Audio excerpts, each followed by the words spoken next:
Doctor Jinto John, കഴിഞ്ഞ ദിവസവും ഈ വിഷയവുമായി ബന്ധപ്പെട്ട്, അതായത് ഈ ഫൈനൽ റിപ്പോർട്ട് സമർപ്പിക്കുന്ന സമയത്ത് ഡോക്ടർ ജിൻഡോ ജോൺ എൻ്റെ കൂടെ ഇതേ വിഷയത്തിൽ ചർച്ചയ്ക്കുണ്ടായിരുന്നു. അന്ന് ഉന്നയിക്കപ്പെട്ട അതേ വാദം, അതായത് ഹൈക്കോടതിയുടെ വിധിയാണല്ലോ ഇപ്പോൾ നിലവിലുള്ളതിൽ ഏറ്റവും വലുതായി നിൽക്കുന്നത്, അതിൽ മുഖ്യമന്ത്രിയുടെ ഓഫീസ് ഇടപെട്ടിട്ടില്ല എന്നുള്ളത്, അതിൻ്റെ തരിമ്പ് പോലും കിട്ടിയിട്ടില്ല എന്ന കാര്യത്തിൽ കോടതി ഉറപ്പുവരുത്തിയിട്ടുണ്ടല്ലോ എന്നൊരു വാദം അന്നും കേൾക്കുകയുണ്ടായി.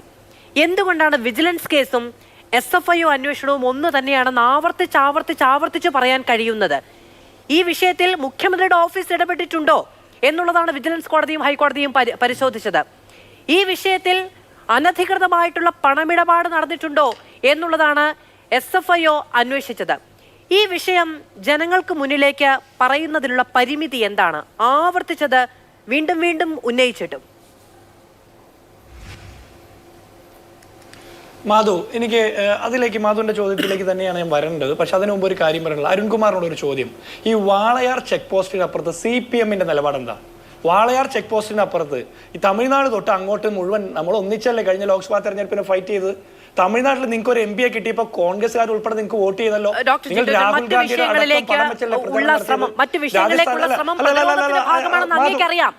മാധു ഇടപെടാതെ അല്ല, അതെനിക്കറിയാം, ഞാൻ അതിലേക്കാണ് വരുന്നത്. ഞാൻ അത് പറഞ്ഞിട്ട് മാധു ഇടപെടാതിരുന്ന് ഞാൻ പെട്ടെന്ന് അത് അവസാനിപ്പിക്കാം. ഈ രാജസ്ഥാനിലെ MP കിട്ടിയത് എങ്ങനെയാ? അപ്പൊ ഞങ്ങൾ ഒന്നിച്ചല്ലേ? അപ്പൊ നിങ്ങൾ വാളയാർ ചെക്ക് പോസ്റ്റിന് അപ്പുറത്തെ നയം അവിടെ നിൽക്കട്ടെ. കേരളത്തിലെ നയം പറയാം. കേരളത്തിൽ ഞങ്ങൾ CPM-ന് നഖശിഖാന്തം എതിർക്കുന്നു. അതിന് പല കാരണങ്ങളുണ്ട്. ഒന്നാമത്തെ, താങ്കൾ പറഞ്ഞത് ഈന്തപ്പഴത്തിന്റെ കുരു, സ്വർണ്ണക്കടത്ത്, ബിരിയാണി ചമ്പ്, താങ്കൾ കുറെ കഥ പറഞ്ഞല്ലോ, ലൈഫ് മിഷൻ, അങ്ങനെ കുറെ കഥ. ആ സ്വപ്ന സുരേഷ് ഒരു ആത്മകഥ എഴുതിയിട്ടുണ്ട്. അതിൽ കുറെ നേതാക്കന്മാരെ വെല്ലുവിളിച്ചിട്ടുണ്ട്. നിങ്ങൾ ഈ പറഞ്ഞ മുഖ്യമന്ത്രിയുടെ ഭാര്യ, മകൾ, അങ്ങനെ വീട്ടിലെ സകല ആളുകളെയും, അത് കൂടാതെ നമ്മുടെ P. ശ്രീരാമകൃഷ്ണൻ, പഴയ സ്പീക്കർ, മുൻ ധനകാര്യമന്ത്രി തോമസ് ഐസക്, കടകംപള്ളി സുരേന്ദ്രൻ അടക്കമുള്ള ആളുകളെ പച്ചയ്ക്ക് വെല്ലുവിളിച്ചിട്ടുണ്ടല്ലോ. ഒരു മറുപടി പറയാൻ പറ്റുമോ? നിങ്ങൾക്ക് ഒരു പരാതി കൊടുക്കാൻ പറ്റുമോ? എന്തുകൊണ്ടാണ് പറ്റാത്തത്? ഇനി ശിവശങ്കറിന് എന്തിനാ 112 ദിവസം ജയിലിൽ കിടന്നത്? ലൈഫ് മിഷൻ കോളയുടെ പേരില്ല. അതേപോലെ തന്നെ നിങ്ങളുടെ വിജിലൻസ്, പിണറായി വിജയന്റെ ഏറാമൂളികളായിട്ടുള്ള വിജിലൻസ് ക്ലീൻ ചീറ്റ് കൊടുത്ത KM എബ്രഹാം, അതായത് വിരമിച്ചിട്ട് 9 വർഷമാകാൻ പോവാ. ഈ 9 വർഷത്തിന് ശേഷം 9 വർഷമായിട്ട് വൻ തുക ശമ്പളം കൊടുത്ത് മുഖ്യമന്ത്രിയുടെ ആജ്ഞാനുവർത്തിയായിട്ട് നിങ്ങൾ സെക്രട്ടേറിയറ്റിൽ വെച്ച് വാഴിക്കുന്നില്ലേ? ഈ KM എബ്രഹാമിനെതിരെ അനധികൃത സ്വത്ത് സമ്പാദന കേസിൽ ഇപ്പൊ CBI അന്വേഷണത്തിൽ ഉത്തരവിട്ടേക്കല്ലേ? അപ്പൊ അതൊക്കെ തെളിവ് വരുമ്പോൾ അതിന്റെ അനുസരിച്ച് മുന്നോട്ട് പോകും. ഇനി താങ്കൾ പറഞ്ഞത് വിജിലൻസ് അന്വേഷിക്കാൻ വേണ്ടിയിട്ട് വിജിലൻസിന്റെ മുമ്പിൽ പരാതി കൊടുത്തു തള്ളിപ്പോയില്ലേ എന്ന്. ഇന്ത്യയിൽ വിവിധ ഹൈക്കോടതികളുണ്ട്. ഈ കേരളത്തിലെ ഹൈക്കോടതി തള്ളിയത് എന്താ? ഈ വിജിലൻസ് അന്വേഷിക്കണം എന്ന് കൊടുത്ത പരാതിയിൽ അതിന് തത്തുല്യമായിട്ട് മുഖ്യമന്ത്രിയുടെ ഓഫീസ് ഇടപെട്ടതിന് തുല്യമായിട്ടുള്ള ഒരു രേഖ കൊടുക്കാൻ പറ്റിയില്ല എന്നാ. അതിന്റെ അർത്ഥം നാട്ടിലെ ആളുകൾക്ക് ഒരു സ്ഥലത്ത് ഒരു അസ്വാഭാവിക മരണം നടന്നു, ആത്മഹത്യയാണെന്ന് പോലീസ് എഴുതി ചേർത്താൽ അത് ആത്മഹത്യയാണെന്ന് നാട്ടിലെല്ലാവർക്കും വിശ്വസിക്കണമെന്നില്ല. എനിക്കൊരു സംശയമുണ്ടെങ്കിൽ എൻ്റെ സംശയം, എൻ്റെ അനുമാനം, എൻ്റെ കണ്ടെത്തലുകൾ, എൻ്റെ അത്തരം നിരീക്ഷണങ്ങളെല്ലാം വെച്ചിട്ട് ഞാൻ പരാതി കൊടുക്കും. പരാതിയിൽ അന്വേഷിക്കുമ്പോഴായിരിക്കും പിന്നീട് അത് കൊലപാതകമായിട്ട് തെളിയിക്കപ്പെടുന്നത്. അങ്ങനെയല്ലേ മുൻപും പല അനുഭവങ്ങളും ഉണ്ടായിട്ടുള്ളത്. സ്വാഭാവികമായിട്ടും കേരള ഹൈക്കോടതി പറഞ്ഞത് എന്താ? രാഷ്ട്രീയ പ്രേരിതം എന്നുള്ള കീഴ്ക്കോടതിയുടെ ഉത്തരവിൽ പരാമർശിച്ചിട്ടുള്ള വാചകം റദ്ദാക്കി. മാത്രമല്ല, കൂടുതൽ രേഖകൾ സമർപ്പിക്കാൻ പറ്റിയാൽ ഈ പറഞ്ഞ പരാതിക്കാരന് മേൽക്കോടതിയിൽ പോകാം, അല്ലെങ്കിൽ ഹൈക്കോടതിയിൽ തന്നെ വരാമെന്ന് പറഞ്ഞു. അതിന്റെ അർത്ഥം മുഖ്യമന്ത്രിയുമായി കണക്ട് ചെയ്യുന്ന രേഖ കണ്ടെത്താൻ പറ്റിയില്ല എന്ന് മാത്രമാണ്.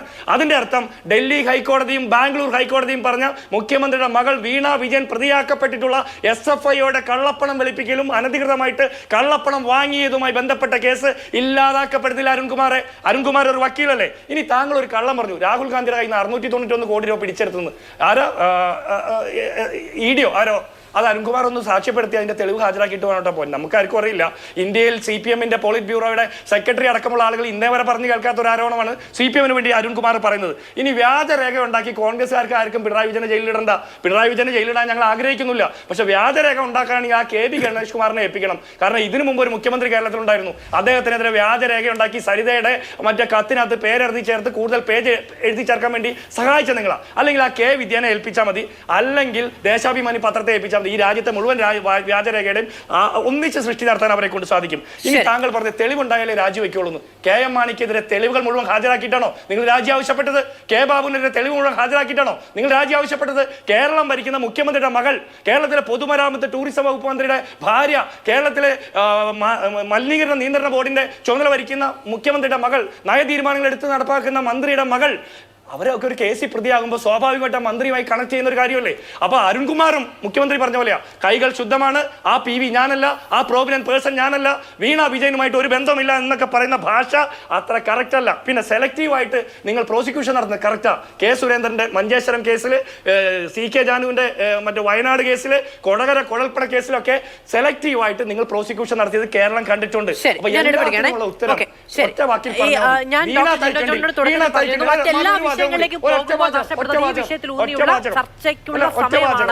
എന്നത് അങ്ങ് തിരിച്ചറിഞ്ഞാൽ ഒറ്റവാചകം മാധു. അരുൺകുമാർ ഈ വിഷയങ്ങളൊക്കെ പറയുമ്പോൾ അതിന് മറുപടി പറയേണ്ടത് എന്റെ ബാധ്യത. പക്ഷെ ഒറ്റവാചകം അരുൺകുമാർ ഒറ്റ ചോദ്യത്തിന് ഉത്തരം പറഞ്ഞാൽ മതി.